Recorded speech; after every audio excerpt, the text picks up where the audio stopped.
Welcome to the Social Engineer Podcast, the SC Etc. series. Patrick, we did it. Episode 200. How did we get there? Well, I don't know. A lot of podcasting.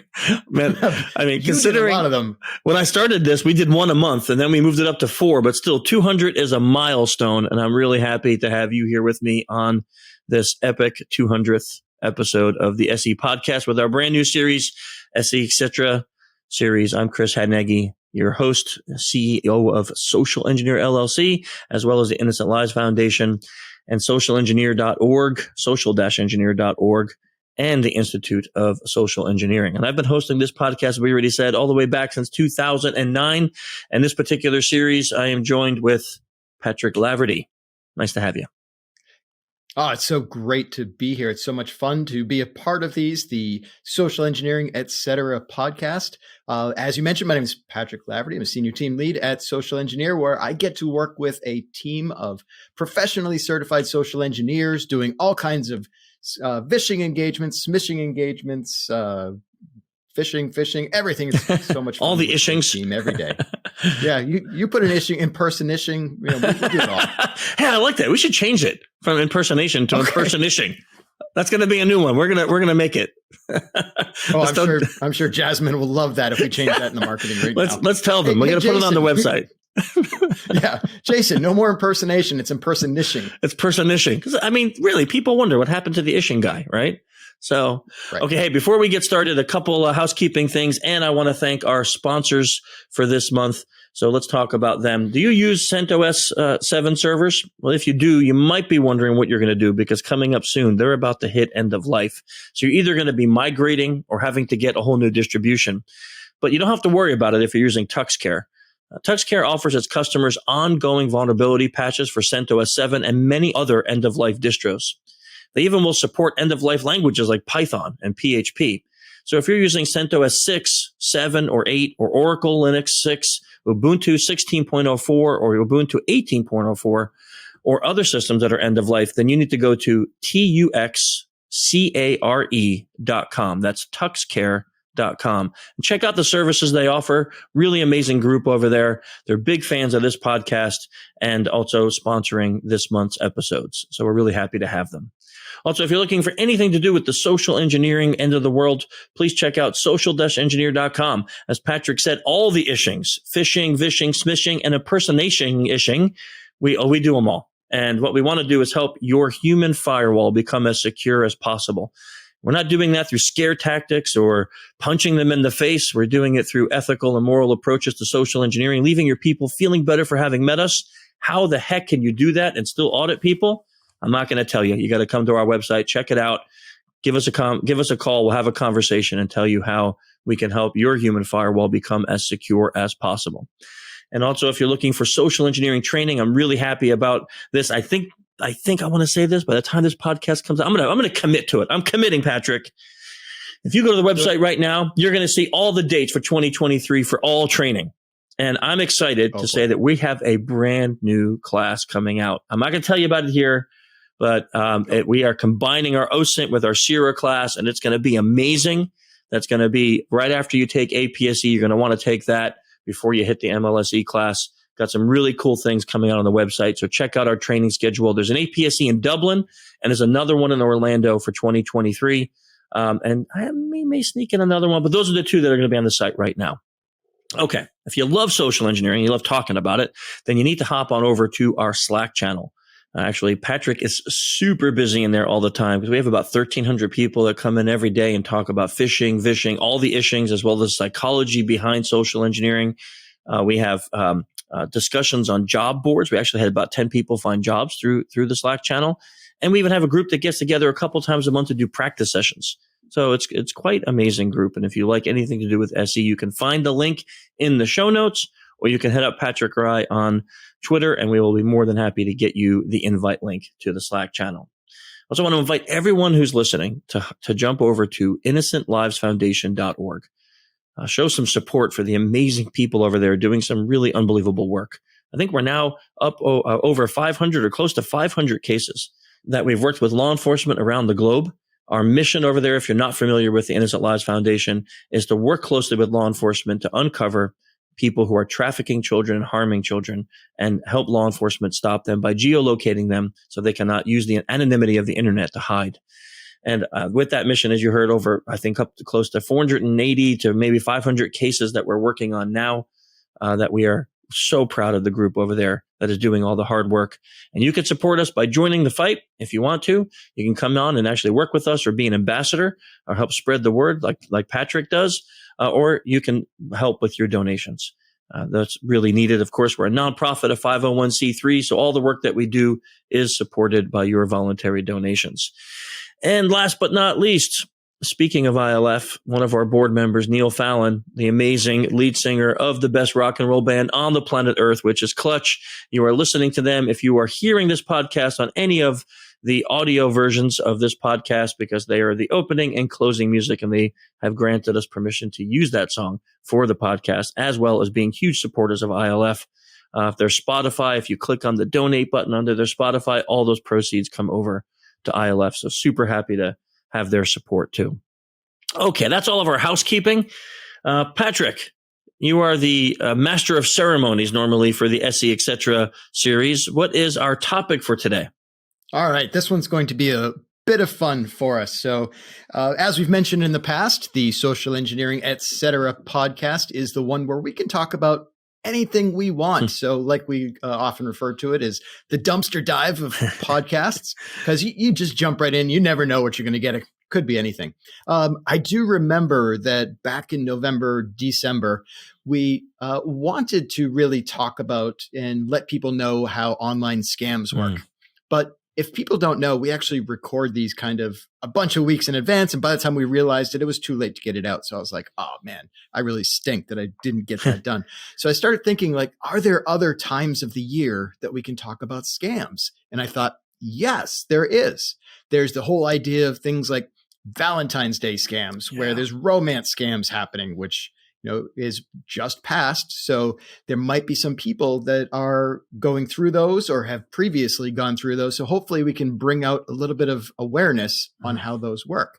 The other thing that is happening around this time of the year, around the whole February, March, April timeframe, is you have to put in your tax returns in the United States.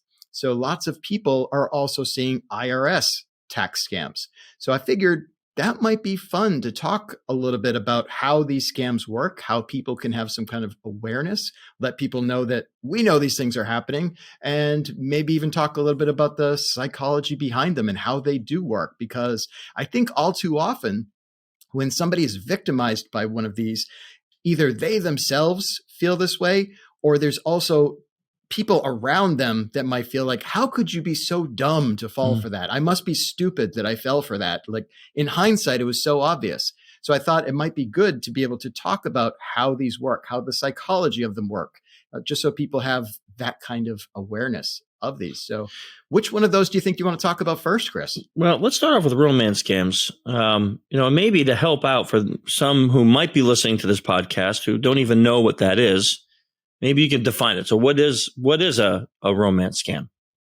All right. So romance scams are something that happen a whole lot. These are the types of things that are often going to happen online. So you can find these things happening in various places. If you have an online presence, they can also happen in online dating sites. So it doesn't have to be there. It can happen on Facebook. It can happen on Instagram, where somebody is going to contact you, often in like direct messages, private messages, and just start building up rapport with you, where they've probably done a little bit of research on who you are, on your background, to realize you're single, you're potentially even maybe in a bad spot in your whole life.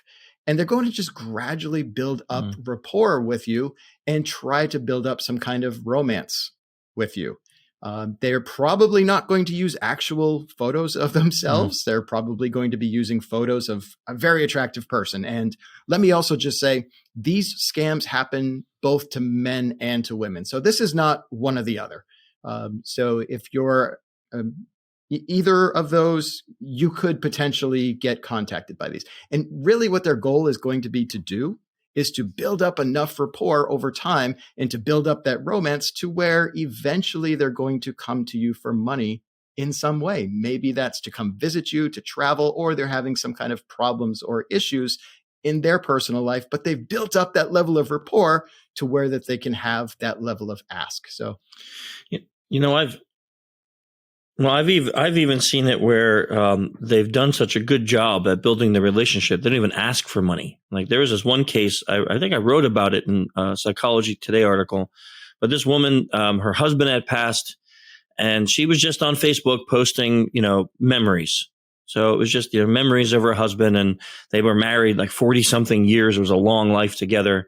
So of course, and I've done this before myself. When I see people post something like that, I might not even know them, but I send my condolences or just say, I'm so sorry for your loss, something like that. So it's not uncommon to see complete strangers commenting on someone's post like that. I've done that on LinkedIn before. Someone posted about losing their child, and I said, I'm so sorry for your loss. And of course, that's where it ends for me. But in the case of a scammer, they may say something like, in this particular woman's case, this happened. She had posted her husband died of cancer and, some memory pictures. And this guy contacted her and said, I want to send my condolences. I lost my wife 7 years ago to the very same kind of cancer. I just want you to know it does get easier, stay strong. So not even like, no messages of like trying to date her, nothing sexual, nothing like coming on to her, nothing. It was literally a kind message, something that any one of us would probably appreciate during a loss like that. And then to have someone who understands. Right. So woman said thank you. And, it seemingly ended there. But like these things happen when you lose a loved one, usually when it first happens, your family, your friends are all around you. But then time goes on and people go back to their life. And that's usually when mourning really starts. Right. You have a month after all of that. Now family and friends have had to go back to their life. And now you're alone for the first time. Really, you have no one around. You start thinking about the loss of that mate. And it just so happened this guy waited that month, and then he pinged her again. And he said, hey, I just checking in because I remember when I lost my wife, it was usually a month or two later when it really started to hurt. And of course, she just could not but appreciate this person. I mean, I can almost imagine and get emotional thinking about that myself and how that would be if such a complete stranger remembered and then reached out. They just started talking. Again, nothing about dating, nothing. Having conversations online, that's it. Chatting, it turned into maybe once every couple days they would chat, to once a day, to multiple times a day, to where it was like all day they were chatting. And eventually, now we're talking from what I remember in the story that when I was reading it is that it might have went on like a couple months. So it wasn't even long. We're not talking like this went on for years, like a couple months. And he says, I'd love to come visit you. Oh, yes, that would be great to meet you in person. Please come over. Well, he's from a foreign country, Poland, somewhere else. It's like, okay, I'm going to get a ticket. I'm going to come over. And this is where it happens. He's getting on the plane, quote unquote, and something happened with his visa, and he can't make it because the fine for his visa is $2,000 American, and he doesn't have that money, but he'll save and he'll be over. And she says, well, let me pay it. So she gives him $2,000. Now, of course, at that point, you can sit back and say, well, why did she do that? I mean, let's talk about that in a second, but that was the start of the asks. So he never came out and asked for money. It was always like, okay, look, I'm going to go pay that fine. And then a week later, it's like, oh no, my truck broke, which I need for my business. I'm going to need to save money. I won't be able to come next month, and here's another $5,000. And before she was done, before she realized that it was a scam, she had lost $150,000. $150,000. And it all went in $3,000, $4,000, $5,000, $10,000 increments. We're not talking like she just, sent him $150,000. And even when it became evident that he was never coming and her family finally got involved, she didn't want to believe it. She was in love. And I think that to me is why romance scams are so insidious, because they really play on someone's grief and mourning and emotions to get them to usually part with their money. And I think each time that there is one of those little groups of the $5,000-$6,000, there's always a great explanation for it. There's always some kind of problem that makes sense that came up. Like some of the others that I've heard of that often come up in these types of scams is somebody is working on an oil rig in the middle of the ocean. Yeah. And they need to come visit you. But Yeah. in order to get off the oil rig, they need X thousands of dollars.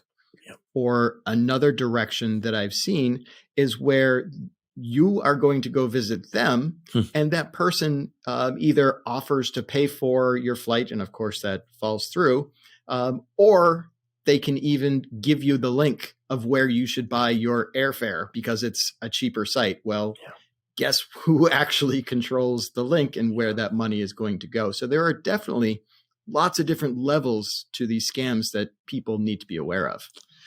Yeah, and I think why I personally why I hate them so much is because of the way that they play, usually on loss, right? Very predatory. They play on the loss, so it's not even,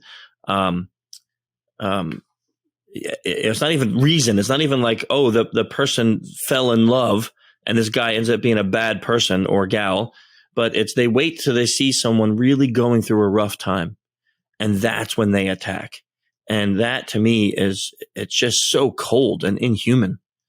To wait till someone's mourning the loss of a mate or a loved one, or one I had read about. Actually, I didn't even read about this when I met this woman. One of her family members was on her Facebook. She had talked about, it was years and years and years ago, about how she lost a son when he was very young. And this guy started, romance scamming her. But then it was his son who got very sick and he couldn't afford the doctor bills. So he was playing on the fact that he knew she lost this son so many years ago to get money to pay for his son's doctor bills. And, you look at something like that and you're like, this person that can pull that off has no moral compass, in my opinion. Like, they have no empathy, because if you can use someone's extreme grief and loss that way, you obviously can't feel for another person. Really, really terrible. Which those are bad. Actually, all scams are bad, but those are really bad because they play on that deep emotion. But what about the IRS scam? What are those? What do those look like, Patrick? Yeah, I think the IRS scams, some of the ones that I have heard about with some of the other articles, blogs, podcasts, and things that I've listened to, can often be anything from, like, for example, a pretext that we might sometimes even use in our own phishing engagements, or one that I've used in the past. Is we know that when you get to this time of the year in the United States, there's going to be things like W-2 forms that are available. And you need those W-2 forms in order to fill out your tax return. Well, sometimes the company might put out an incorrect W-2 form. So now, after you've already taken all that time to fill out your tax return, you get notified by the company like, oops, we gave you an incorrect W-2 form. So go re-download your W-2 form at this link that I am sending you and get the correct form as well. That is probably one direction that these things can go. But another direction that I have seen, and the others might not affect people that are listening so much, but I've seen where some scammers have also figured out ways that they can file tax returns for people that have died. So, because the IRS doesn't necessarily have the ability to follow these things all that closely. So this might be a reason that if you know somebody in your family or close that recently died, you might want to keep an eye on that, because there might be scammers out there that are aware that your person died and is actually filing a tax return in their name. And they're always going to fill out in a way that they're getting money back. So here are a couple ways that there are scammers out there using these IRS scams. And I know it's easy for when we're sitting here to think like, one of the ones IRS scams that we see often is through vishing. So they call the person and tell them they're the IRS and then tell them they need payment for back taxes. And they make it something like, in 2017, you misfiled and, we're just catching up to it now, and you will. And they usually make it something reasonable, like $2,500, and I'm not saying that's reasonable. I mean, that's a lot of money still. But if someone said $50,000, very few of us have $50,000 sitting around that we could just go, okay, here you are, IRS, take it. So they make it something reasonable. But this is the part that always gets me, is they say, look, because this is so old of debt, we don't take credit cards and it has to be paid today. You could do it through Amazon or Apple gift cards. Now, sitting here talking about it, it's easy to think, but why would anyone believe that? Why would the IRS take an Amazon gift card? It doesn't make sense. And you're right. On surface, it doesn't make sense. But imagine you're an older person. You are sitting there on a fixed income. And now you get a call from the IRS and they say, you're going to go to prison, or we're going to dock your Social Security. We're going to dock your government pay that comes in. If you're a veteran, we're going to dock your veteran fees. We're going to, whatever, the money you need to live, and you're living paycheck to paycheck already. And they say, unless you go to the store right now and you get this Apple gift card for $2,500 and you read me the code. And that fear that is possibly true could make someone take that action. So, I say, instead of like saying, wow, how dumb can people be? And I know you and I talked about this because we don't use that kind of language here at SECom. Is to think about that person and what they're going through in their life and where they are at the stage of their life and why they may fall for that. And if you have people like that in your life, like maybe a grandpa or grandma or your mom or dad or aunts or uncles that you're close to, why don't you think about how you can set up some kind of protocols to help them, right? So like one of the things I always tell people is if you got a grandparent, you could set up a two-factor authentication system with them. Right. So, the grandparent scams, I was just teaching an APSE class in January, and we had a woman from Switzerland in there, and she said that the grandparent scam is huge in Switzerland. Now, if you're not familiar with that one, that's where someone calls like my grandma and says, hey, grandma, this is Chris. Listen, I was out with Patrick the other night at a bachelor party, and we got a little drunk, and I got mugged, and I got into a fight. I'm in prison. I don't want to tell Lisa because she's going to kill me. So can you just give me bail money? And then I'll pay you back as soon as I get my wallet got jacked, so I have nothing. And she's like, okay, Chris, what is it? It's only $5,000, and I'm going to give you to the cop, and he's going to tell you where to send it. So cop comes on the phone and says, okay, ma'am, I need you to wire it, or I need you to send it to this account, or I can take a credit card, whatever it is. They do it. And then grandma gives the money over. And of course, I never show up to pay her back. And she calls me and like, what the heck? And that was all a scam. So I tell people that your two-factor authentication with grandma is you set up a code word. So grandma, here's a word, let's say we never will ever use in my family, pineapple pizza, right? It's like a curse word. We'll never use it. And grandma knows this. Grandma knows that if I were to ever say that, she would come back from the dead and haunt me, right? So on a piece of paper, we write down pineapple pizza, right next to the phone. Now, when someone calls and says, this is Chris, she goes, hey, Chris, what's our code word? And as hard as it would be, I would say pineapple pizza. Grandma, okay, now I can give you info. If I don't know the code word, you give nothing. You can hang up. Now, of course, you can't do that with the IRS, but you can tell grandma, hey, grandma, listen, IRS is never, ever going to ask you for a back payment that day. They may threaten that you can get arrested if you don't do it, but they're always going to give you time and a payment plan. Also, the IRS is never, ever, ever going to call you. So if someone calls you and threatens that you're getting arrested, you feel free to hang up and call me right away and we'll take care of it. So those are the multi-factor authentications I try to set up with older folks to help keep them secure. And you can set up with your kids. You can set it up, with even your adult children or whatever. You can set it up with people that you need to help keep protected. Just a couple ideas I was thinking of. Yeah, I think a couple other ideas that I came up with as we were talking about those was when you said that the IRS will never call you. Yeah. So hang up and then to call somebody else in the family. Well, maybe somebody else in the family isn't available at that time. And you're now scared that was a legitimate call and the sheriff is coming to put you in jail or is coming to get the money. Well, the other recommendation, if you can't speak to somebody in your family, call the IRS, call them back, hang up on the person that called you. Call the IRS at an official phone number, one that you look up somewhere, not at a number that the person on the phone gave you, because they're going to give you a number to call them right back. Call the official IRS phone number and call them and say, I just got a phone call saying that I owe back taxes and you're coming to get it right now. That person will tell you that was a scam. And at least then you have a chance. Another level of protection that I like to put out there is not even somebody that's involved in this. One of the things that I have seen at my bank and I've seen at some local stores is they'll have signs up near the gift cards to say, are you a victim of a scam? Has somebody said, that you need to send them money on this gift card. I have also at various times bought gift cards, usually at Christmas for family or something like that. And the person checking me out will actually say, are you buying these gift cards to give the number to somebody over the phone? Because that is a scam. So if you're somebody that works in one of these stores that sells gift cards, that's not an unfair or a bad thing to ask people. If they might shoot back, it's none of your business what I'm using these for, but it's okay to explain to them, well, I'm only asking because I know there is this scam going around where people will call and either your grandchild's in jail, your grandchild's been in an accident and they're in the hospital, or you have these back taxes due, or who knows what it is. And they want you to go back and they want you to call them and give them these numbers. So I just wanted you to know, you don't have to tell me what it's for.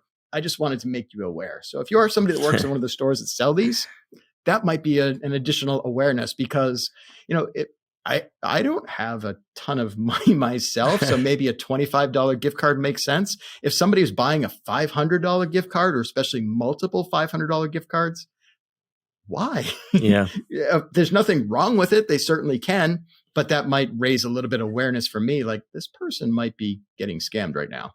Yeah, I actually appreciate that stores are doing that. So we run a class called MLSE, Master Level Social Engineering, and I have to have a number of Visa cards for the week because we use them that way. And I don't really want to hand my credit card out to students and stuff.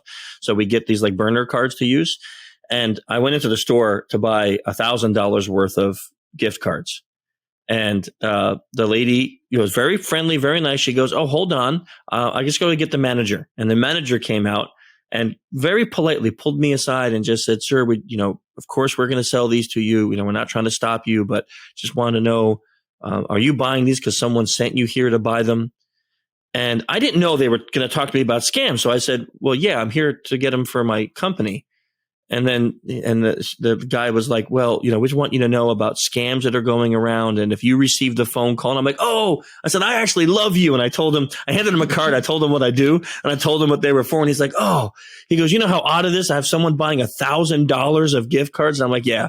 I said, and I told him, I said, "You are doing a great job," because I was so nervous because we don't have to do this often, but people can get mad. I'm like, I told him exactly what you said. Don't ever let someone getting angry at you stop you from doing this, because the one time you're going to save some old person from losing their life savings. So please don't ever stop doing that. I praised them a lot. But this kind of goes to maybe two versions of another version of two of these scams that are a little bit darker that I think we do need to discuss, especially because we talked before about the ILF. So let me talk about one scam that parents, parents or caregivers of kids, you need to know that this is happening. So if your kid, young son or daughter, posts their cell phone number online somewhere, on a gaming site or Facebook or Instagram. They don't use Facebook. Sorry. I didn't mean to insult any teens who are listening. I know that's for old people. Okay. But on one of the other sites, Okay, boomer. Yeah.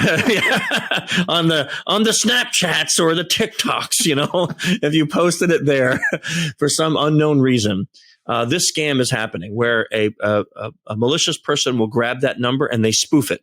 And by spoofing, what we mean is that they make it look like they're calling from that number.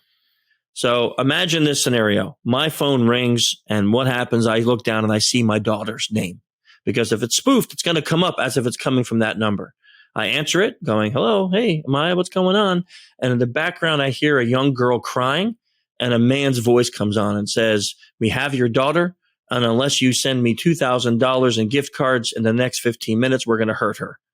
Right now, man, I do this stuff for a living and teach about it and talk about it. And I think that would make me pause and go, maybe this is true. And isn't it worth a $2,000 pay just to make sure it's not true? Because they tell you, if you hang up, we're going to kill her. If you don't get us the money, we're going to kill her. Right. And they threaten harm or death to your child. And you could hear a person crying. The number is your kid's number. All of it just, the pretext is solid and it looks perfect. And all they want you to do is drive down the road to a CVS or a Publix or whatever, grab a couple gift cards and give them the numbers, then they hang up. If you hang up or try to call your kid, they're going to know because they're on the phone. You have to leave it on speaker.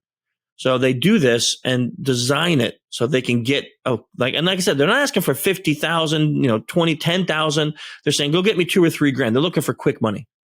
That's one version, really, really insidious. And another one, which we definitely need, whether you're listening to us as a teenager or as a parent, it's something called sexploitation. It's very much like the romance scam, but a step worse. They come onto these gaming sites or these chat sites where teens hang out. And this is happening to both our young men and our young women. So it's not just one gender that we need to worry about. We always focus on this. We think about our young ladies. They are definitely more victims of this than the men are, but it's a rising increase in seeing sexploitation against young men also. A lot of times in these chat rooms, kids, and all of us did it. I'm sure my kids do it. They complain about their parents, right? They get mad at us and dad sucks today. The exploiter will say, and acting like they're another 16-year-old or 15-year-old, say, yeah, my dad, I hate them too. And they're going through a divorce. And next thing you know, that chat goes from that public to a private area.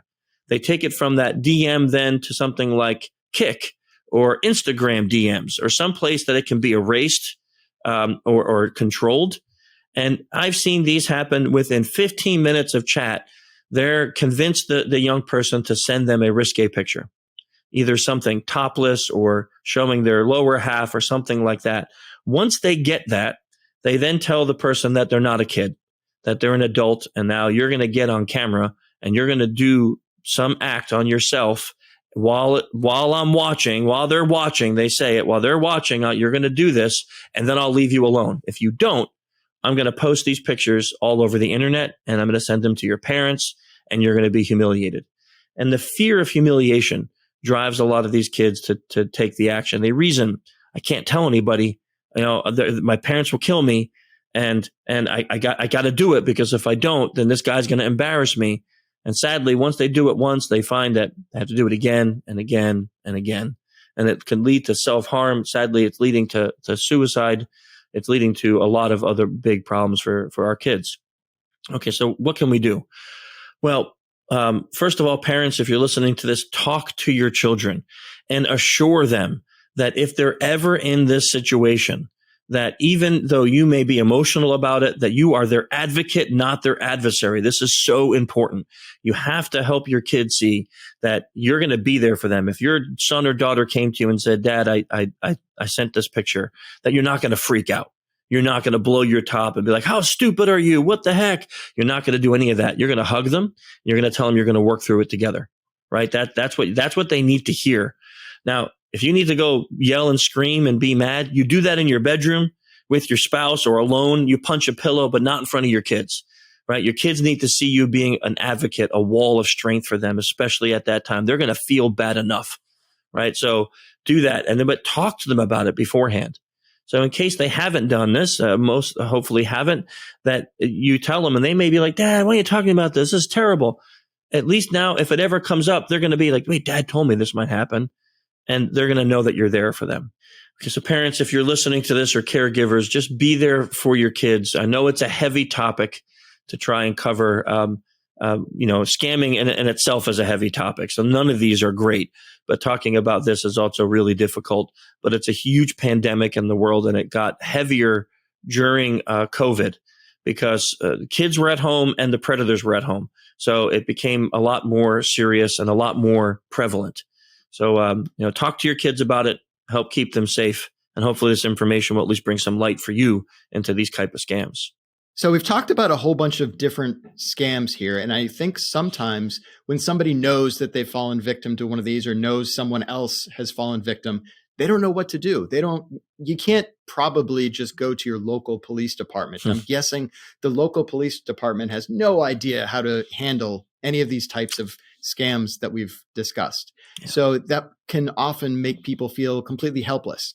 What kind of advice would you have for somebody who realizes that they or somebody they know has fallen victim to one of these scams? Is there somewhere that they can and should report this? I love this question, but I also hate it, Patrick. You can report it to like the IC3, the FBI.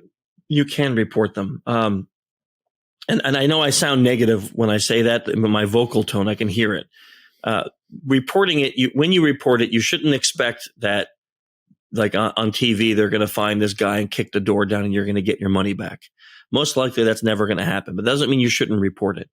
But there are certain things that you can do right away. Like if you lost money, you can call your bank and you can see if it's recoverable. A lot of times it won't be on these type of scams because you gave gift cards or you willingly gave it to someone that they're not going to recover it for you. But you could call your bank and see if they're willing to work with you. Change your passwords or anything that may be compromised right away. If it's a case of some of that heavier stuff we talked about where pictures were exchanged or threats were made or things like that, you need to call the police right away. And if you're underage, you need to get the FBI involved or DHS involved and get law enforcement looking into that, because that is a serious crime. Or the law enforcement of your country. Almost every country that we work with, and the Innocent Lives Foundation has law enforcement that specializes in crimes against children. So you need to get a hold of them. I always say, and this is something that, you might have your personal beliefs on this, but getting a therapist after you go through something like this is a form of trauma. You've been scammed. You've maybe fallen in love with someone that you thought was something that they're not. You've given over money. You've thought you were helping your grandkid and you didn't. You've exchanged pictures that you never want to be seen public. All of these things are traumatic. So if you talk to a therapist, you may find that you can get some relief, at least from some of the emotional burden that you have.